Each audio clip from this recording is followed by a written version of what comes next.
La tarde en que encontré el teléfono oculto de Sofía, el cielo sobre la Ciudad de México estaba del color de la ceniza. Recuerdo el olor a detergente mezclado con el aroma del café que ella había dejado en la cocina esa mañana.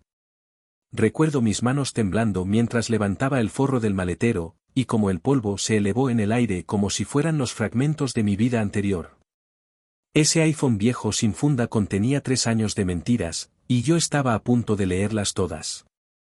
Cuando la pantalla se iluminó y vi las primeras palabras, él no sospecha nada, podemos continuar, supe que el hombre que había sido hasta ese momento acababa de morir.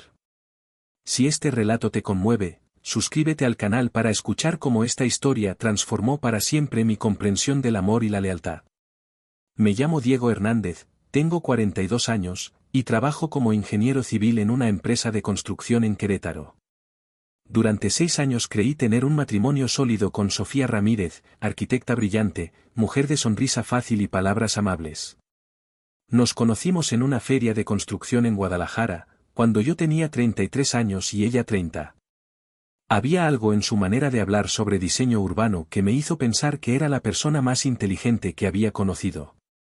Nos casamos un año después, en una ceremonia pequeña en Guanajuato, con nuestras familias y algunos amigos cercanos. Los primeros años fueron exactamente como uno imagina que debe ser un matrimonio: desayunos tranquilos los domingos, planes compartidos, discusiones ocasionales sobre cosas sin importancia que se resolvían con una disculpa y un abrazo. Pero hace aproximadamente 4 meses, era febrero, recuerdo porque acabábamos de celebrar San Valentín con una cena en casa, comencé a notar cambios sutiles en Sofía. Pequeñas modificaciones en su rutina que, tomadas individualmente, no significaban nada, pero que juntas formaban un patrón inquietante. Empezó a salir de casa 30 minutos antes de lo habitual, explicando que el tráfico en Avenida Constituyentes estaba insoportable por unas obras. Comenzó a hacer recados que duraban horas, ir al supermercado, recoger unos documentos, visitar a una clienta, y regresaba con bolsas casi vacías o sin nada en absoluto. Sus explicaciones eran vagas, como si las improvisara en el momento. Lo que más me inquietaba era su teléfono. Sofía siempre había sido tranquila con su celular, lo dejaba en la mesa durante las comidas, lo olvidaba en la sala. Pero de pronto lo llevaba consigo a todos lados. Lo metía en el bolsillo cuando iba al baño, lo ponía boca abajo cuando cenábamos, y si sonaba mientras yo estaba cerca, esperaba a estar sola para revisarlo. Intenté convencerme de que era trabajo, que su empresa de arquitectura estaba pasando por un momento importante. Me repetía que estaba siendo paranoico, que 6 años de matrimonio no se cuestionan por pequeños cambios de conducta. Una noche de marzo, llegó a casa pasadas las 10. Yo estaba terminando de revisar unos planos en el estudio. Escuché la puerta abrirse y sus pasos en el pasillo. Cuando entró, tenía una expresión que no le había visto antes, una mezcla de alegría contenida y culpa mal disimulada. Le pregunté cómo había estado su día, y ella desvió la mirada hacia la ventana antes de responder que había tenido una reunión larga con un cliente nuevo. Su voz sonaba distante, como si estuviera repitiendo un guión ensayado. Esa noche, mientras ella dormía a mi lado, yo miraba el techo intentando entender qué estaba cambiando entre nosotros. Los días se convirtieron en semanas, y las semanas en meses. Sofía seguía siendo cariñosa en apariencia, me preparaba café por las mañanas, me preguntaba sobre mis proyectos, me daba besos de despedida, pero había una distancia emocional que no podía ignorar. Era como si estuviera cumpliendo con los gestos del matrimonio sin estar realmente presente. Algunas noches, cuando creía que yo dormía, la escuchaba escribiendo mensajes en su teléfono, la pantalla iluminando su rostro en la oscuridad del cuarto. Nunca le dije nada. Tenía miedo de confrontarla y descubrir algo que no podría olvidar. Llegó el jueves 23 de mayo. Era un día común, sin nada especial marcado en el calendario. Yo había terminado temprano en la oficina porque una inspección de obra se había cancelado, así que decidí llegar a casa y hacer algo productivo. Sofía había mencionado en la mañana que su coche necesitaba una limpieza profunda, y pensé que sería un gesto agradable hacerlo yo. Era algo que hacía ocasionalmente, aspirar los asientos, lavar los tapetes, ordenar la cajuela, porque sabía que ella valoraba esos detalles. Saqué el coche a la entrada, abrí todas las puertas para que ventilara, y comencé a trabajar. Limpié el tablero, aspiré los asientos delanteros, ordené la guantera donde ella guardaba documentos del seguro y recibos viejos. Cuando llegué a la cajuela, noté que estaba más desordenada de lo usual. Había una caja con muestras de materiales, algunas revistas de arquitectura, una bolsa de gimnasio que parecía llevar semanas ahí. Decidí hacer un trabajo completo, así que saqué todo y comencé a aspirar el fondo. Mientras levantaba el tapete de goma para limpiar debajo, sentí algo extraño. Había una irregularidad en el forro, como si algo estuviera presionando desde abajo. Pasé la mano sobre la superficie acolchada y confirmé que había un objeto escondido en el compartimento de la llanta de refacción. Mi primer pensamiento fue que quizás era alguna herramienta que yo había olvidado ahí, o algún objeto que se había deslizado accidentalmente. Levanté el forro de tela gris con cuidado. Lo que vi me dejó paralizado. Era un iPhone, modelo antiguo, quizás de hace 5 o 6 años, sin funda protectora, cubierto de una fina capa de polvo. Estaba ahí deliberadamente, escondido, olvidado o ignorado. Lo saqué con manos temblorosas. ¿Por qué Sofía tendría un segundo teléfono? ¿Por qué estaría escondido en un compartimento secreto del coche? Mi mente empezó a generar explicaciones, tal vez era un teléfono viejo que guardó y olvidó, tal vez era de algún familiar que se lo había dejado. Pero algo en mi estómago me decía que ninguna de esas explicaciones era correcta. Presioné el botón de encendido. La pantalla se iluminó después de unos segundos, mostrando un nivel de batería del 18%. Para mi sorpresa, no tenía contraseña de bloqueo. La pantalla principal apareció limpia, casi vacía, solo las aplicaciones predeterminadas y una carpeta de fotos. Pero lo que capturó mi atención fueron las notificaciones, 347 mensajes sin leer de la aplicación de mensajería. Todas de un contacto guardado simplemente como R. Abrí la aplicación con el corazón golpeándome en el pecho. La conversación más reciente estaba fechada hace 2 días. El último mensaje, enviado por Sofía, decía textualmente: él no sospecha nada, podemos continuar con lo planeado. Esta semana va a Monterrey, tendremos 3 noches completas. La respuesta de R había llegado minutos después: perfecto mi amor. Ya reservé la cabaña en Valle de Bravo. Pronto seremos libres. Sentí que el aire se vaciaba de mis pulmones. Las manos me temblaban tanto que casi dejo caer el teléfono. Esto no podía ser real. Tenía que haber una explicación, un malentendido, algo que yo no estaba comprendiendo. Pero mientras seguía leyendo hacia atrás en la conversación, cada mensaje era una confirmación más brutal de lo que ya sabía en mi interior: mi esposa me estaba traicionando, y no era algo reciente ni impulsivo. Era planeado, sostenido, profundo. Comencé a retroceder en el historial de mensajes, y lo que descubrí me destruyó. No eran semanas ni meses de conversaciones. Eran años. 3 años completos de mensajes diarios, a veces decenas de ellos en un solo día. 3 años en los que yo creía estar construyendo un matrimonio sólido, mientras Sofía vivía una vida paralela que yo desconocía por completo. Los mensajes hablaban de encuentros durante las horas de comida, de escapadas rápidas en las tardes, de fines de semana completos cuando yo viajaba por trabajo.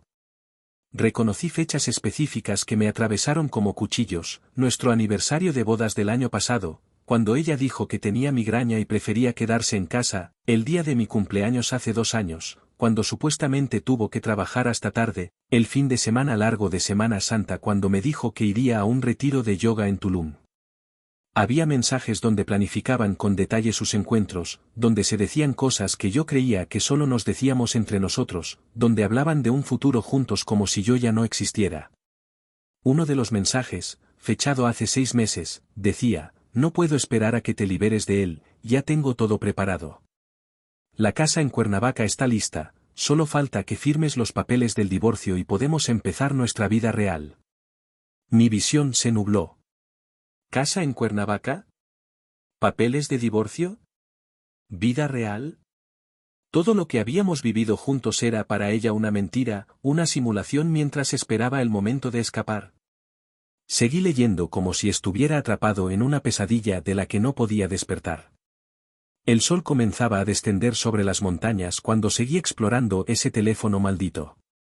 Me senté en el suelo de la cochera, con la espalda apoyada contra la llanta trasera del coche de Sofía, incapaz de moverme. Cada mensaje que leía era como arrancar una venda de una herida que no sabía que tenía. La luz de la pantalla iluminaba mi rostro mientras las sombras se alargaban a mi alrededor, y yo seguía descendiendo por ese abismo de mentiras acumuladas. Encontré conversaciones donde Sofía y R hablaban de mí con una mezcla de lástima y desdén que me hizo sentir náuseas. En un intercambio de hace 1 año y medio, ella había escrito: Diego es bueno conmigo, nunca me ha faltado al respeto, pero nunca fue el amor de mi vida. Contigo siento lo que siempre debí sentir, esa electricidad que te hace sentir vivo. La respuesta de R fue: lo sé, mi amor. Él es un buen hombre, pero eso no es suficiente. Tú mereces pasión, mereces ser feliz de verdad. Esas palabras me destrozaron de una manera que no puedo describir completamente. No era solo la traición física, era saber que durante años había sido considerado insuficiente, aburrido, una obligación más que una elección. Continué bajando por el historial y encontré algo que me heló la sangre. Había conversaciones detalladas sobre finanzas, nuestras finanzas. Mensajes donde Sofía le contaba a R sobre nuestras cuentas bancarias, sobre las inversiones que habíamos hecho juntos, sobre el valor de nuestra casa en Querétaro. En uno particularmente perturbador, fechado hace 8 meses, ella escribía: revisé con el contador. Si yo presento primero la demanda de divorcio alegando abandono emocional, puedo quedarme con el 60% de los bienes. Necesito empezar a documentar situaciones donde Diego parezca ausente o poco comprometido con el matrimonio. La respuesta de R era escalofriante en su frialdad calculadora: perfecto. Empieza a grabar conversaciones donde él esté distraído o poco atento. Provoca discusiones pequeñas y documentalas. Mi abogado dice que con evidencia de patrón de conducta, el juez casi siempre favorece a la esposa. También deberías empezar a mover pequeñas cantidades de dinero a una cuenta personal, nada que llame la atención, pero que vayas construyendo tu independencia financiera. Me quedé mirando esas palabras sin poder procesarlas completamente. No solo me estaba siendo infiel, estaba planeando destruirme financiera y emocionalmente de manera premeditada. Cada pequeña discusión que habíamos tenido en los últimos meses, cada vez que ella parecía molesta por algo insignificante, cada ocasión en que me había acusado de estar distante o poco presente, todo había sido teatro, evidencia fabricada para usarse en mi contra. Abrí la aplicación de fotos del teléfono y lo que vi ahí me destrozó aún más.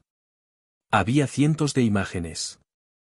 Selfies de Sofía y este hombre tomadas en lugares que reconocí: el estacionamiento de un hotel en Polanco, el baño de un restaurante en La Condesa, una habitación de motel en las afueras de la ciudad. Había fotos más íntimas que no voy a describir porque el recuerdo todavía me duele. Pero lo que realmente me rompió fueron las fotos robadas e imágenes de mí, tomadas sin mi conocimiento. Yo durmiendo en nuestra cama. Yo trabajando en mi estudio. Yo viendo televisión en la sala. ¿Por qué tomaría Sofía esas fotos? ¿Para mostrarle a este hombre la vida que estaba deseando dejar atrás? ¿Para burlarse de mi ignorancia? Entre las fotografías encontré algo todavía más perturbador: capturas de pantalla de documentos oficiales.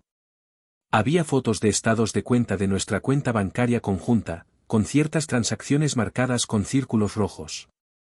Transferencias pequeñas, de 500, 1000, 2000 pesos, que yo nunca había notado porque en el flujo mensual de gastos pasaban desapercibidas. Pero al verlas todas juntas, marcadas y documentadas, me di cuenta de que durante más de 1 año Sofía había estado desviando dinero sistemáticamente. Las cantidades sumaban más de 200.000 pesos. También había fotografías de las escrituras de nuestra casa, con anotaciones a mano sobre valores catastrales y estimaciones de mercado. Una captura de pantalla de un correo electrónico con un abogado, donde Sofía preguntaba sobre los procedimientos de divorcio y la división de bienes en casos de separación. El correo estaba fechado hace 10 meses. 10 meses en los que ella seguía besándome cada mañana, preparándome café, diciéndome que me amaba, mientras secretamente consultaba abogados sobre cómo dejarme y quedarse con todo lo que habíamos construido juntos. Encontré incluso un documento de Word guardado en las fotos, probablemente lo había fotografiado para tenerlo siempre disponible. Era un borrador de demanda de divorcio, ya casi completamente lleno. En la sección de causales, había marcado abandono emocional y falta de cumplimiento de deberes conyugales. En la parte de división patrimonial, había solicitado quedarse con la casa completa, el 60% de las cuentas bancarias, y una pensión compensatoria basada en que había sacrificado oportunidades profesionales por el matrimonio. Nada de eso era cierto. Su carrera de arquitecta había florecido durante nuestros años juntos, yo siempre la había apoyado, incluso había invertido dinero de mis ahorros personales cuando ella y su socio abrieron su propio despacho. Socio. La palabra resonó en mi mente como una alarma. Necesitaba saber quién era R. Tenía que ponerle cara y nombre a la persona que había estado destruyendo mi vida desde las sombras. Volví a la aplicación de mensajes y empecé a buscar metódicamente desde el principio de la conversación, hace 3 años.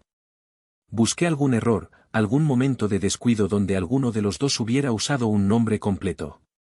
Pasé casi 1 hora revisando, bajando por años de mensajes, hasta que finalmente encontré lo que buscaba. Era una conversación de hace 2 años y medio, en los primeros meses de lo que fuera que tuvieran. Sofía había escrito, probablemente en un momento de emoción descuidada: Rodrigo, mi amor, no puedo dejar de pensar en lo de ayer. Nunca imaginé que podría sentir esto. Y luego, apenas 3 minutos después, otro mensaje de ella en tono de pánico: perdón, casi pongo tu nombre completo, tengo que tener más cuidado. Prometo que no volverá a pasar. Rodrigo. El nombre flotó en mi mente mientras intentaba conectar los puntos. Rodrigo. ¿Cuántos Rodrigos conocíamos Sofía y yo? Empecé a repasar mentalmente. Estaba Rodrigo, el primo de ella que vivía en Puebla y que veíamos tal vez una vez al año. Estaba Rodrigo, un compañero mío de la universidad con quien apenas mantenía contacto. Y estaba. Mi sangre se convirtió en hielo. Rodrigo Méndez. El socio de Sofía en el despacho de arquitectura. Rodrigo, a quien yo había conocido 4 años atrás, poco después de que Sofía y yo nos casáramos. Rodrigo, que había sido testigo en nuestra boda porque Sofía insistió en que era su mejor amigo y colega. Rodrigo, que había cenado en nuestra casa incontables veces. Rodrigo, que me daba palmadas en la espalda y me decía con esa sonrisa que ahora reconocía como falsa: cuídala bien, Diego, tienes mucha suerte de tener una mujer así. Rodrigo, que me había prestado dinero cuando tuve problemas de flujo de efectivo hace 2 años, y yo se lo había agradecido profusamente pensando que era un verdadero amigo. Ese hijo de su madre. Ese maldito traidor había estado en mi casa, había comido de mi comida, había estrechado mi mano, me había mirado a los ojos mientras me mentía. Y Sofía había permitido todo eso. Más que permitirlo, lo había orquestado. ¿Cuántas veces habían estado los 3 juntos, en inauguraciones del despacho, en comidas de negocios, en fiestas de fin de año, mientras ellos compartían ese secreto horrible, esa intimidad oscura que existía justo debajo de la superficie de normalidad que yo veía? Volví al teléfono con manos temblorosas y busqué confirmación. Abrí las fotos de nuevo y esta vez presté atención a los detalles que había pasado por alto. En una selfie de Sofía sonriendo, al fondo se veía parcialmente el rostro de un hombre. Hice zoom. Era él. Rodrigo Méndez, con esos ojos verdes que siempre me habían parecido sinceros, con esa barba cuidadosamente recortada, con esa sonrisa que yo había considerado amistosa. Encontré más fotos donde aparecía completo.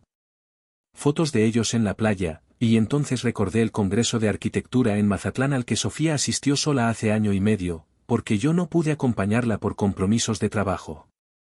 Fotos de ellos en restaurantes elegantes que yo no reconocía. Fotos de ellos en situaciones de intimidad que me hicieron querer destruir ese teléfono contra el suelo. Pero no lo hice.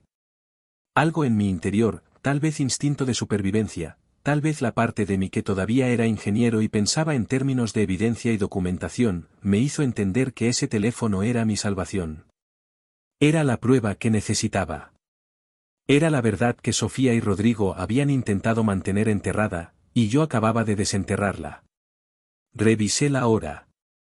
Eran las 6:15 de la tarde. Sofía llegaría en cualquier momento. Sentí una urgencia repentina y saqué mi propio teléfono del bolsillo. Empecé a fotografiar todo. Tomé fotos de las conversaciones más incriminatorias, de los mensajes donde planeaban el divorcio, de las capturas de pantalla de las transferencias bancarias, de las fotos de documentos legales, de las imágenes de ellos juntos. Mis dedos se movían con una precisión mecánica, capturando evidencia tras evidencia. Tomé más de 150 fotografías. Escuché el sonido de un motor acercándose. Era el coche de Sofía, reconocería ese sonido en cualquier parte. El pánico me invadió. Rápidamente apagué el teléfono secreto, lo coloqué de vuelta en el compartimento exactamente como lo había encontrado, bajé el forro de tela, ajusté el tapete de goma, cerré la cajuela. Guardé mi teléfono en el bolsillo y tomé la aspiradora, fingiendo que estaba terminando la limpieza.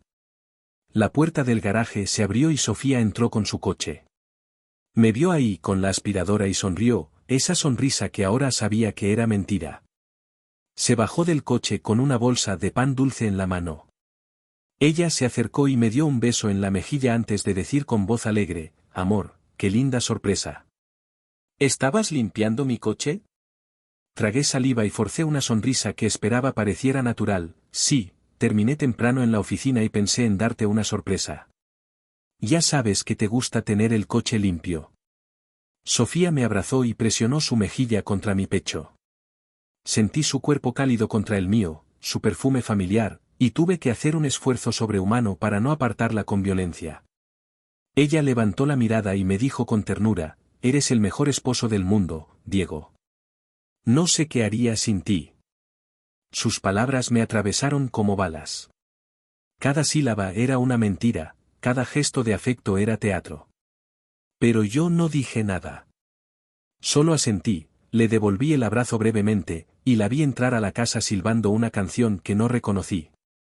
Esa noche fue la más larga de mi vida entera. No pude dormir. Sofía descansaba plácidamente a mi lado, respirando con ese ritmo lento y constante de quien tiene la conciencia tranquila.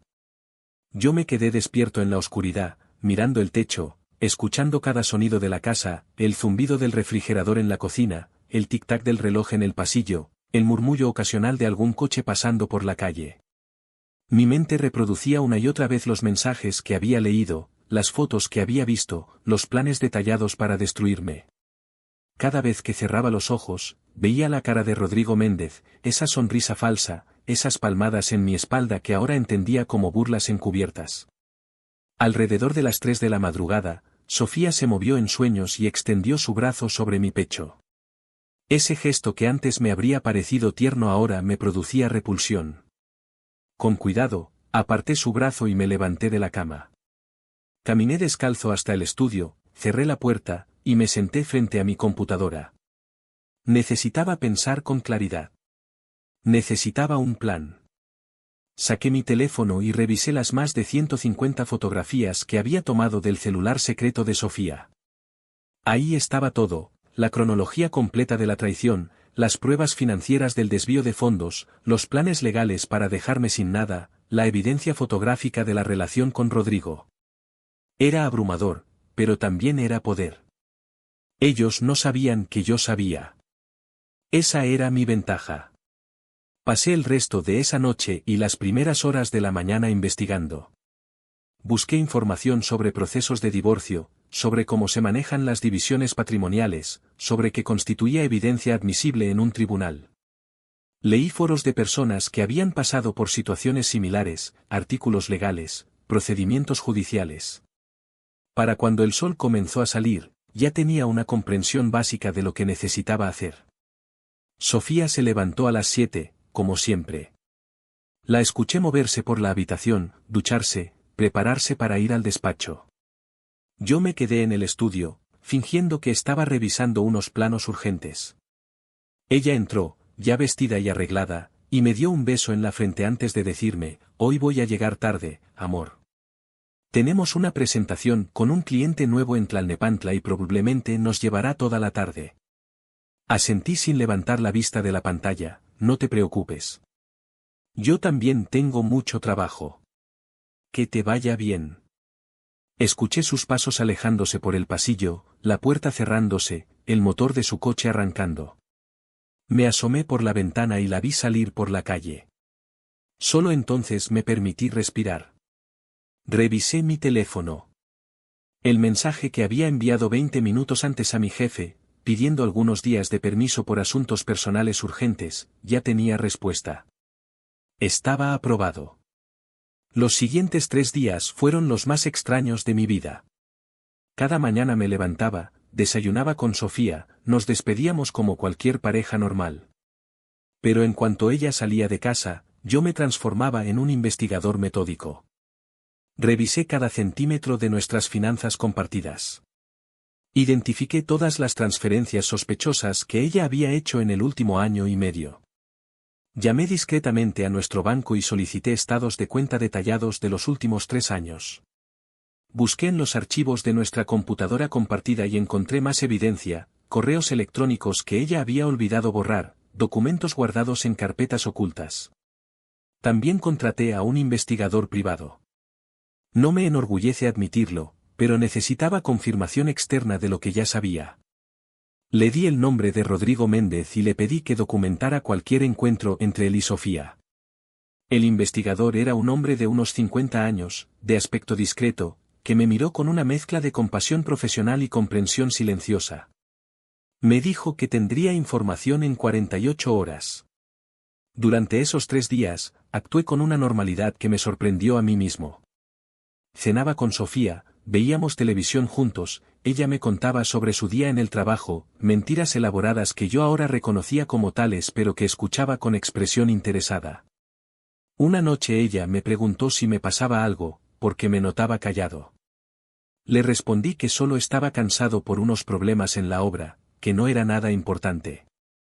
Ella me abrazó y me dijo que sabía que yo era muy trabajador, que eso era una de las cosas que más admiraba de mí. Tuve que morderme la lengua para no explotar. El sábado por la mañana, Sofía me dijo que tenía que ir al despacho a terminar unos renders urgentes. Me preguntó si me molestaba que pasara ahí la mayor parte del día. Le dije que no había problema, que yo aprovecharía para ver un partido de fútbol con unos amigos. Era mentira. En cuanto ella se fue, yo también salí, pero no a ver ningún partido. Fui directamente al despacho del investigador privado. Lo que me mostró fue devastador pero necesario. El investigador había seguido a Sofía durante 2 días completos. Las fotografías y el reporte que me entregó confirmaban todo. El viernes por la tarde, después de salir de su despacho, Sofía había conducido hasta un edificio residencial en la colonia Roma. Las fotos mostraban a Rodrigo Méndez esperándola en el estacionamiento. Los capturó entrando juntos a un departamento en el 3er piso. El investigador esperó afuera durante 4 horas. Cuando salieron, las fotos mostraban sus rostros relajados, su lenguaje corporal íntimo. Había imágenes de ellos besándose en el estacionamiento antes de separarse. El reporte también incluía información sobre el departamento. Estaba registrado a nombre de una empresa de papel, una de esas compañías fantasma que se usan para ocultar propiedades. Con un poco más de investigación, el detective había descubierto que Rodrigo Méndez era el director de esa empresa.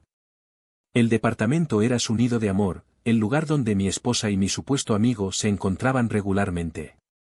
El investigador me entregó un sobre con todas las pruebas impresas y también me envió todo digitalmente. Antes de irme, me puso una mano en el hombro y me dijo algo que nunca voy a olvidar: señor Hernández, lo siento mucho por lo que está pasando.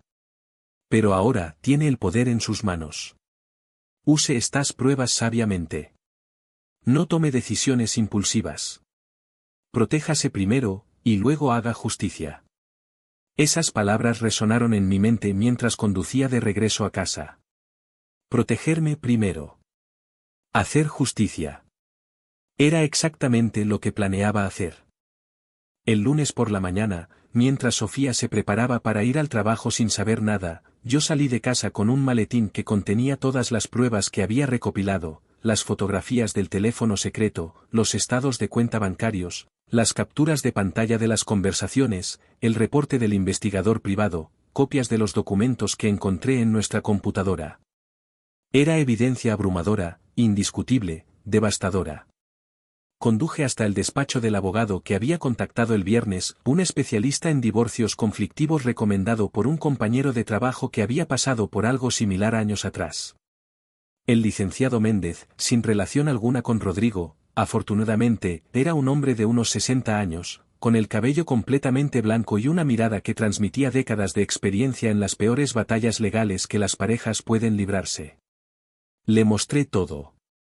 Extendí sobre su escritorio las fotografías, los documentos, los reportes.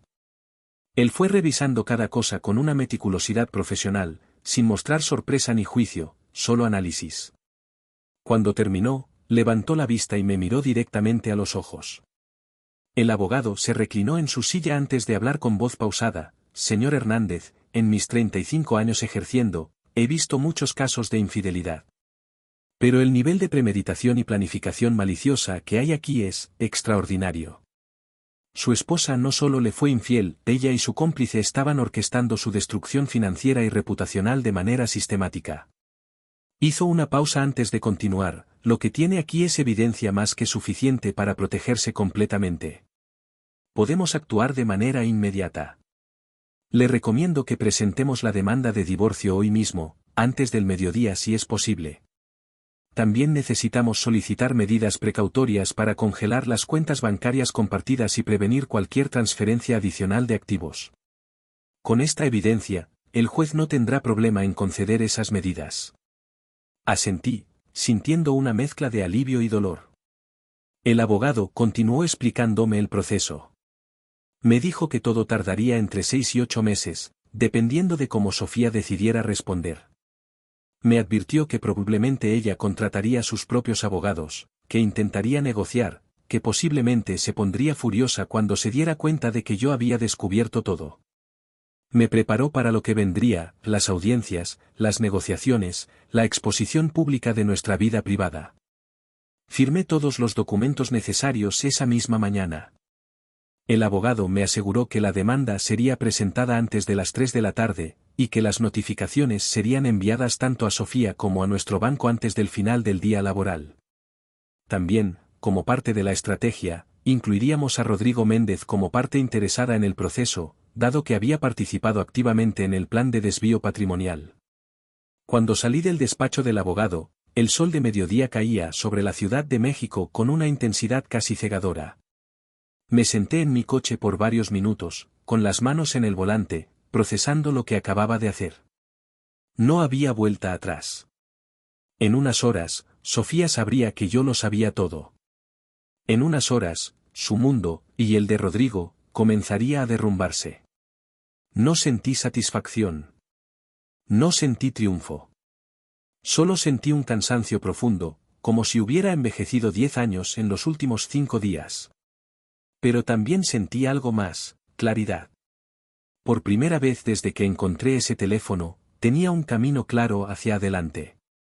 No sería fácil, no sería rápido, pero sería justo. Conduje de regreso a casa. Sofía no llegaría sino hasta la noche. Tenía varias horas para prepararme mentalmente para lo que vendría. Me serví un vaso de agua, me senté en la sala, y esperé. La notificación llegó exactamente a las 5:43 de la tarde. Yo estaba sentado en el estudio cuando escuché el timbre. Era un oficial judicial con 2 sobres, uno dirigido a Sofía y otro con los documentos de las medidas precautorias que el juez había aprobado. Le firmé de recibido, cerré la puerta, y me quedé ahí parado en la entrada, sosteniendo los sobres que contenían el fin oficial de mi matrimonio. Sofía llegó a las 7:16. Lo sé porque estuve mirando el reloj obsesivamente durante más de 1 hora. Escuché su coche entrar a la cochera, sus pasos acercándose a la puerta, sus llaves en la cerradura. Cuando entró, me encontró sentado en la sala, con los 2 sobres sobre la mesa de centro frente a mí. Ella me miró extrañada y dejó su bolso en el sillón antes de preguntar, ¿qué es eso? No respondí de inmediato. Solo le señalé el sobre que tenía su nombre. Sofía lo tomó, todavía sin entender, y lo abrió. Vi cómo sus ojos recorrían las primeras líneas del documento. Vi el momento exacto en que comprendió lo que estaba leyendo. Su rostro palideció, luego se puso rojo, y sus manos comenzaron a temblar. Levantó la vista hacia mí con una expresión de shock absoluto. Sofía intentó hablar, pero le salió apenas un susurro: Diego, ¿qué es esto? Mantuve mi voz lo más calmada posible al responder: es la demanda de divorcio, Sofía. Y también son las medidas precautorias que el juez aprobó esta tarde. Nuestras cuentas bancarias están congeladas. No puedes transferir ni un peso más. Y antes de que intentes negarlo o inventar alguna historia, debes saber que tengo todas las pruebas. Todas. La vi procesando mis palabras. Luego vino la negación, como yo había anticipado. Ella sacudió la cabeza violentamente y alzó la voz: ¿Pruebas? ¿Pruebas de qué? Diego, no entiendo nada de esto. ¿Qué está pasando? ¿Por qué estás haciendo esto? Me levanté del sillón y caminé hacia la repisa donde había dejado mi tablet. La encendí y le mostré la primera foto, una captura de pantalla de sus mensajes con Rodrigo. Su rostro cambió instantáneamente. El color desapareció completamente de sus mejillas. Continué mostrándole más fotos, una tras otra, mientras le hablaba: 3 años, Sofía. 3 años de mentiras. Encontré tu teléfono escondido en el coche. Lo leí todo. Las conversaciones, los planes de divorcio, las transferencias bancarias, todo. También contraté un investigador. Tengo fotos de ustedes entrando y saliendo del departamento de Rodrigo en la Roma. Tengo evidencia de cada peso que desviaste de nuestras cuentas. Tengo el borrador de la demanda de divorcio que ustedes prepararon, donde planeaban acusarme falsamente de abandono emocional para quedarte con todo. Sofía se dejó caer en el sillón. Las lágrimas comenzaron a rodar por sus mejillas. Intentó tomar mi mano, pero yo me aparté. Su voz sonaba desesperada cuando finalmente habló: Diego, por favor, déjame explicarte. No es lo que piensas. Yo cometí un error terrible. Rodrigo me manipuló, me hizo creer cosas que no eran ciertas. Pero yo nunca quise hacerte daño. Tienes que creerme. La miré con una mezcla de incredulidad y repulsión. Negué con la cabeza antes de responder: 3 años no son un error, Sofía. 3 años de mensajes diarios, de encuentros planeados, de construir una vida paralela conmigo no es una manipulación. Y lo de las cuentas bancarias, los planes legales, todo eso calculado para destruirme, eso no es un error. Eso es crueldad premeditada. Ella intentó acercarse de nuevo, pero yo levanté una mano deteniéndola. Sofía lloraba descontroladamente ahora, palabras entrecortadas salían de su boca: por favor. Diego, podemos arreglarlo, iré a terapia, terminaré todo con Rodrigo, lo que tú quieras, solo dame una oportunidad. Pero yo ya había tomado mi decisión. Le dije con una firmeza que me sorprendió a mí mismo: no hay nada que arreglar, Sofía. Lo que teníamos murió hace 3 años, cuando decidiste empezar esta doble vida. Yo solo me acabo de enterar. El divorcio va a proceder. Mis abogados ya tienen todo. Te sugiero que consigas los tuyos. Me di la vuelta y caminé hacia el estudio. Escuché sus sollozos detrás de mí, sus súplicas, pero no me detuve. Entré a la habitación, cerré la puerta con seguro, y me quedé ahí, respirando profundamente, tratando de controlar el temblor en mis manos. Esa noche no salí del estudio. Sofía permaneció en la sala durante horas. A través de la puerta la escuchaba hablando por teléfono, probablemente con Rodrigo, probablemente buscando abogados, probablemente llamando a amigas. No me importaba. Eventualmente escuché sus pasos subiendo las escaleras, la puerta de nuestra habitación cerrándose. Me quedé dormido en el sofá del estudio, exhausto emocional y físicamente. Los días siguientes fueron un infierno burocrático. Sofía contrató abogados, buenos, caros, e intentaron varias estrategias. Primero intentaron desacreditar la evidencia del teléfono, argumentando que yo había violado su privacidad al revisarlo. Mi abogado respondió que el teléfono estaba escondido en propiedad marital y que el contenido probaba actividades ilegales como desvío de fondos conyugales, lo cual lo hacía evidencia admisible. El juez estuvo de acuerdo. Luego intentaron argumentar que la relación con Rodrigo era reciente, que había comenzado después de que nuestro matrimonio ya estaba en crisis. Pero las fechas en los mensajes, 3 años completos, comenzando apenas 7 meses después de nuestra boda, destruyeron esa defensa. Finalmente intentaron negociar. Los abogados de Sofía propusieron una división equitativa de bienes, que ella renunciaba a cualquier demanda de pensión compensatoria, que todo se resolviera rápido y discretamente. Mi abogado me consultó, y yo acepté, no por generosidad hacia Sofía, sino porque quería cerrar ese capítulo de mi vida lo antes posible. No quería prolongar el dolor innecesariamente. Pero había una condición que yo insistí incluir: Rodrigo Méndez tendría que pagar una compensación por los daños causados. Mi abogado argumentó que él había participado activamente en el plan de defraudación conyugal, y teníamos evidencia de ello en los mensajes. Después de mucho negociar, Rodrigo accedió a pagar 250.000 pesos, exactamente la cantidad que Sofía había desviado de nuestras cuentas, más 50.000 adicionales por daños morales. Durante todo el proceso legal, que duró exactamente 6 meses y 11 días, Sofía y yo casi no nos hablamos. Ella se mudó temporalmente con su madre. Yo me quedé en la casa. Los pocos encuentros que tuvimos fueron en las audiencias judiciales, donde nos sentábamos en lados opuestos de la sala, evitando el contacto visual. Lo que sí supe, a través de conocidos mutuos, fue que la relación de Sofía con Rodrigo comenzó a desmoronarse casi inmediatamente después de que todo salió a la luz. Al parecer, Rodrigo no había anticipado que el escándalo afectaría tanto su negocio. El despacho de arquitectura que compartían empezó a perder clientes, nadie quería asociarse profesionalmente con 2 personas envueltas en un escándalo de infidelidad y fraude tan público. Sofía culpaba a Rodrigo por haberla convencido de planear el divorcio de manera tan elaborada. Rodrigo la culpaba a ella por no haber sido más cuidadosa con el teléfono secreto. Un antiguo compañero del despacho me contó que presenció una de sus discusiones en la oficina.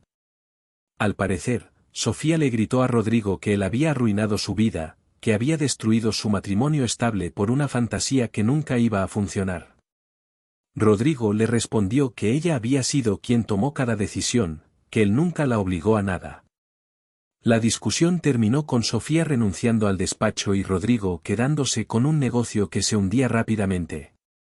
3 meses después del divorcio finalizado, me enteré de que Sofía y Rodrigo habían terminado definitivamente. La casa en Cuernavaca que él había comprado para su nueva vida juntos tuvo que venderla a pérdida para cubrir deudas del despacho. Sofía tuvo que cerrar su práctica independiente y terminar trabajando para una firma grande donde ganaba menos de la mitad de lo que ganaba antes. No sentí satisfacción al saber eso. Solo sentí una tristeza profunda por todo lo que se había perdido, no solo mi matrimonio, sino las personas que ambos habíamos sido antes de que las mentiras lo corrompieran todo. Han pasado 2 años y 4 meses desde aquella tarde en que encontré el teléfono escondido en el coche de Sofía. 2 años en los que he tenido que reconstruir completamente mi vida y mi comprensión del amor, la confianza y las relaciones humanas. No ha sido fácil. Hubo noches en las que me despertaba con el corazón acelerado, reviviendo mentalmente cada mensaje que había leído, cada foto que había visto. Hubo días en los que cuestionaba si tal vez yo había fallado de alguna manera, si había sido un mal esposo sin saberlo. Mi terapeuta, sí, empecé terapia 6 meses después del divorcio, me ayudó a entender que nada de lo que Sofía hizo fue mi responsabilidad. Sus decisiones fueron suyas, y por más que yo examine el pasado buscando señales, la verdad es que algunos engaños son tan elaborados que son prácticamente imposibles de detectar. Tomé decisiones importantes después del divorcio. La primera fue mudarme de Querétaro. Demasiados recuerdos, demasiados lugares compartidos, demasiadas posibilidades de encuentros incómodos. Acepté una oferta de trabajo en Mérida, Yucatán. Fue un cambio radical, diferente clima, diferente ritmo de vida, diferente cultura. Pero era exactamente lo que necesitaba. Un nuevo comienzo en un lugar donde nadie conocía mi historia, donde podía ser simplemente Diego el ingeniero, no Diego el hombre traicionado. La segunda decisión fue vender la casa en Querétaro.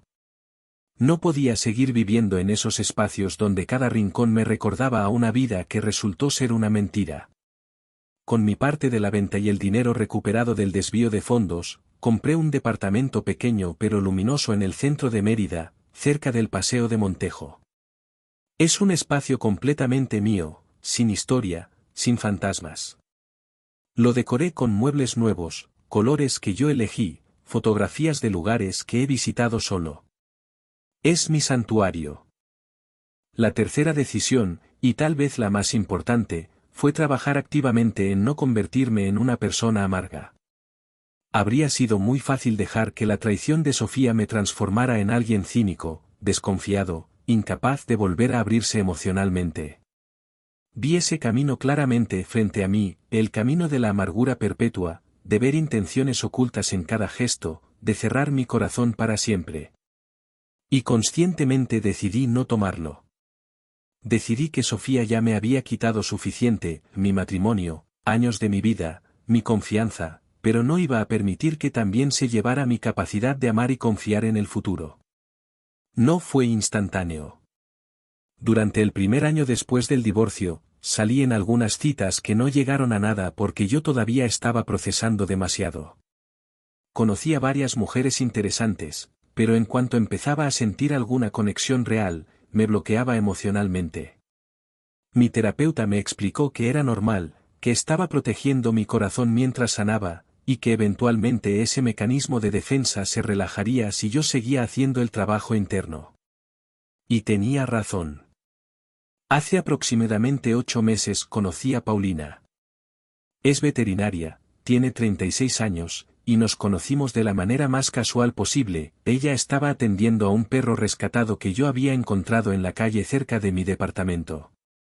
Pasé por la clínica veterinaria para verificar que el perro estuviera bien, y terminamos conversando durante más de 1 hora sobre animales, sobre Mérida, sobre la vida. Me pidió mi número para mantenerme actualizado sobre el perro, y esas actualizaciones se convirtieron en conversaciones, y las conversaciones se convirtieron en cafés, y los cafés se convirtieron en cenas. Con Paulina he aprendido a volver a confiar, pero de una manera más madura. No es la confianza ingenua que tenía con Sofía, donde asumía que todo era exactamente como parecía. Es una confianza basada en observar consistencia entre palabras y acciones, en comunicación honesta, en vulnerabilidad mutua. Le conté sobre Sofía y el divorcio en nuestra cuarta cita. No los detalles más dolorosos, pero sí lo suficiente para que entendiera por qué a veces me ponía cauteloso sin razón aparente. Ella escuchó sin juzgar y simplemente me dijo que todos cargamos cicatrices de relaciones pasadas, que lo importante es no dejar que esas cicatrices nos definan. Paulina también ha sido traicionada en el pasado, su exnovio le fue infiel con su mejor amiga, así que entiende ese tipo de dolor desde la experiencia personal. Pero lo que más valoro de ella es su enfoque hacia adelante. No vive en el pasado, no permite que lo que le hicieron la convierta en alguien amargo. Y su ejemplo me ha ayudado enormemente en mi propio proceso de sanación. Hace 3 meses, en una conversación nocturna en mi departamento, Paulina me preguntó algo que nadie más me había preguntado: ¿qué aprendiste de todo lo que pasó con Sofía? Me tomó varios minutos responder, porque quería ser honesto y reflexivo. Finalmente le dije que había aprendido varias cosas fundamentales. Primero, que el amor sin integridad no es amor, es egoísmo disfrazado. Sofía me decía que me amaba mientras me traicionaba sistemáticamente. Esas palabras no significaban nada porque no estaban respaldadas por acciones consistentes. El amor real se demuestra en las decisiones diarias, en la honestidad incluso cuando es difícil, en el respeto mutuo que nunca se compromete. Segundo, que las señales de alarma casi siempre están ahí, pero a veces no las queremos ver porque la verdad es dolorosa. Yo noté los cambios en el comportamiento de Sofía meses antes de encontrar el teléfono, pero los racionalizaba, los justificaba, porque enfrentar la posibilidad de una traición era demasiado aterrador. Aprendí que la intuición existe por algo, y que ignorarla no hace que el problema desaparezca, solo pospone el inevitable dolor. Tercero, que la traición dice más sobre quien la comete que sobre quien la sufre. Durante mucho tiempo me culpé, pensé que tal vez si hubiera sido más atento, más romántico, más interesante, Sofía no habría buscado a alguien más.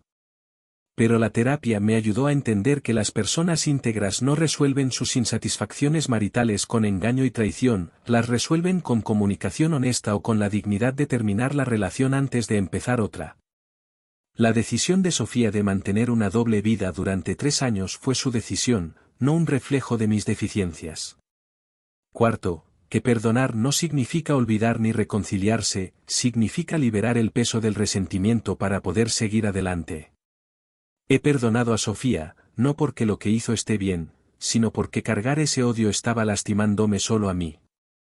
Ella sigue viviendo su vida, y yo merecía vivir la mía sin estar encadenado emocionalmente a alguien que me causó tanto daño. Perdonar fue un regalo que me di a mí mismo, no a ella. Y quinto, que los finales, por más dolorosos que sean, a veces son necesarios para que comiencen cosas mejores.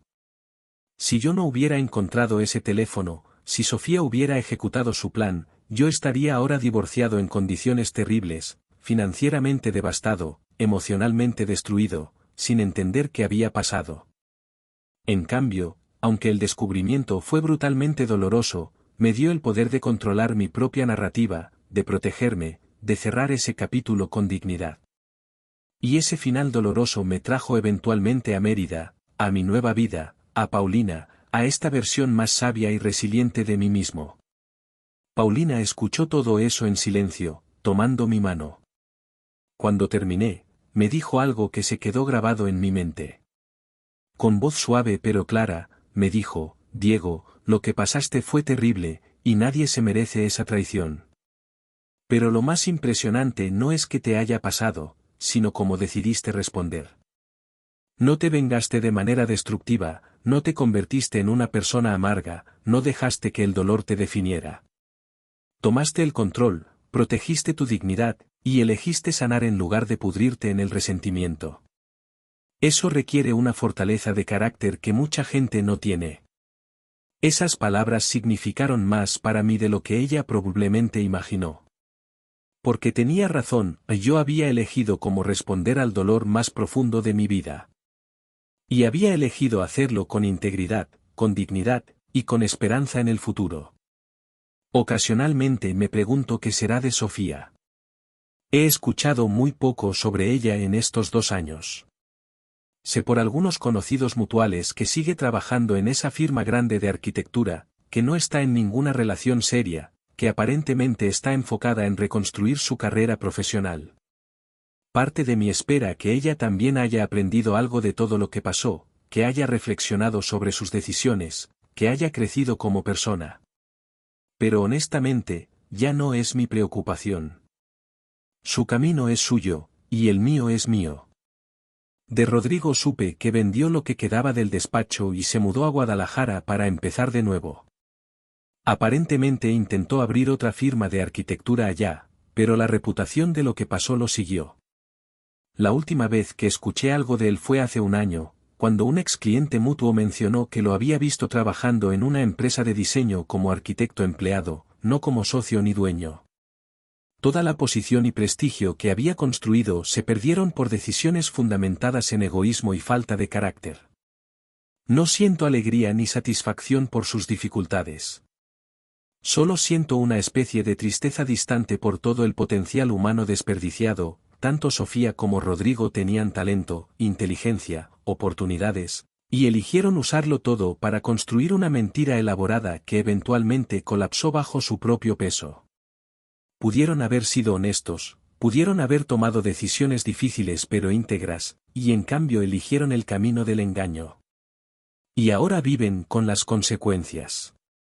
Hace 2 semanas, mientras caminaba por el centro de Mérida después de una cena con Paulina, tuve un momento de claridad profunda. Pasamos frente a una joyería, y en el escaparate había anillos de compromiso.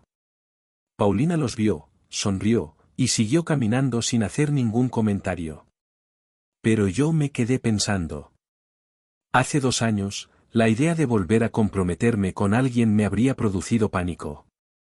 La idea de volver a confiar en ese nivel, de volver a ser vulnerable, me habría parecido imposible. Sin embargo, en ese momento, mirando esos anillos y pensando en Paulina, no sentí pánico. Sentí posibilidad. No estoy diciendo que vaya a proponerle matrimonio mañana. Pero el hecho de que pueda imaginar ese futuro, de que la idea no me aterrorice, es prueba de cuánto he sanado. Es prueba de que las heridas, por más profundas que sean, pueden cerrar. Es prueba de que podemos aprender a volver a confiar sin ser ingenuos, a amar sin perder nuestra identidad, a construir relaciones saludables después de haber vivido una destructiva.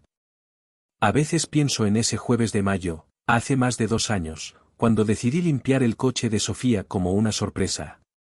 Si no hubiera hecho eso, si no hubiera levantado ese tapete, si no hubiera encontrado ese teléfono, toda mi vida sería diferente. Probablemente estaría divorciado bajo los términos que Sofía y Rodrigo habían planeado, sin recursos, sin comprender qué había pasado, destruido financiera y emocionalmente. La idea me produce escalofríos.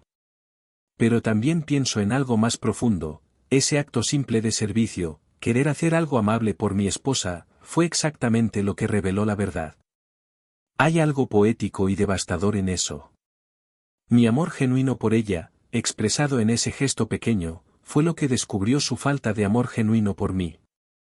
Es una de esas ironías crueles que la vida a veces nos presenta. Lo que he aprendido es que la verdad siempre encuentra la manera de salir a la luz. Tal vez no ese día, tal vez no de esa manera específica, pero eventualmente las mentiras colapsan bajo su propio peso.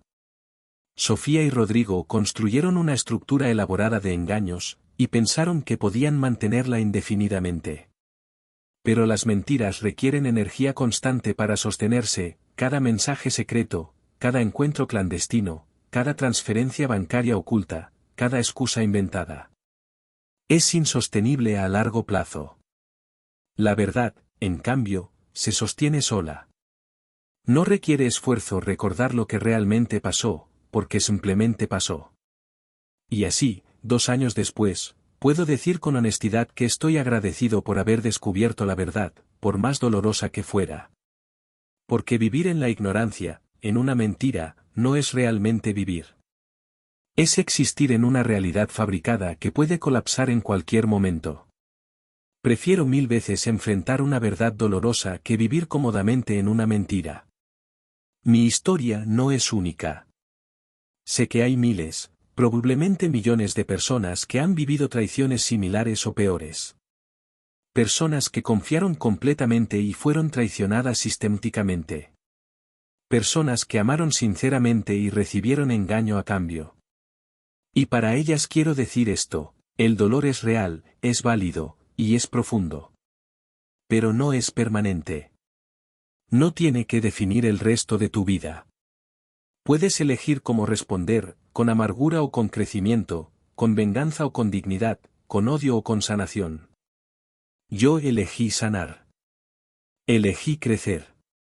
Elegí no permitir que las acciones de Sofía determinaran quién yo sería en el futuro.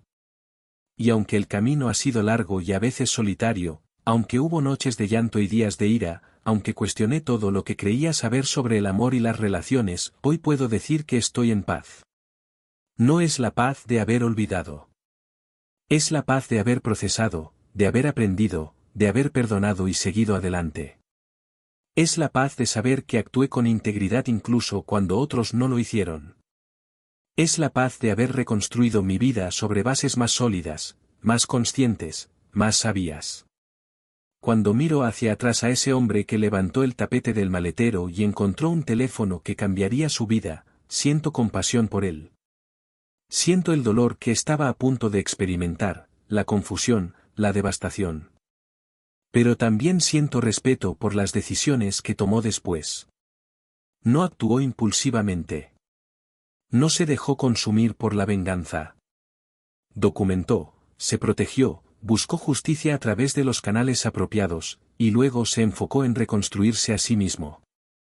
Ese es el hombre que soy hoy, alguien que fue traicionado profundamente pero eligió no dejar que esa traición lo convirtiera en alguien menor.